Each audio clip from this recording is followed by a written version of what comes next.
আসসালামু আলাইকুম। Easy English একাডেমির এই ভিডিওতে আপনাকে স্বাগত। এখন আমি আপনাদেরকে দেখাবো ব্রিং এবং ফেস এই দুইটার অর্থ এবং ব্যবহারগত পার্থক্য। আপাত দৃষ্টিতে ব্রিং এবং ফেস একই অর্থ মনে হলেও এর আছে সূক্ষ্ম একটু পার্থক্য। চলুন দেখে আসা যাক পার্থক্যগুলো।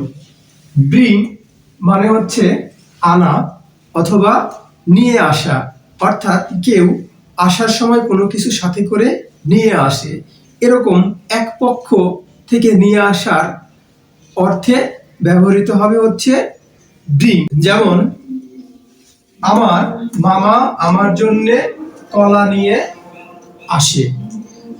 My uncle brings banana for me. আমার বাবা আমার জন্য মোবাইল নিয়ে আসে। My father brings mobile for me. আমার ভাই আমার জন্য শার্ট নিয়ে আসে।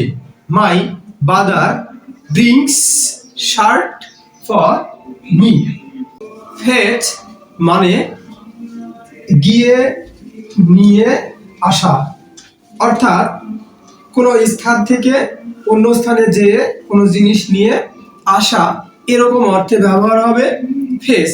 যেমন যাও আমার জন্য কলম নিয়ে আসো। Fetch me a pen. যাও আমার জন্য পানি নিয়ে আসো। Fetch me a glass of water. যাও আমার জন্য ওষুধ নিয়ে আসো। Fetch me medicine. নতুন নতুন ভিডিও পেতে লাইক, কমেন্ট, শেয়ার করে সাথে থাকুন। ধন্যবাদ সকলকেই।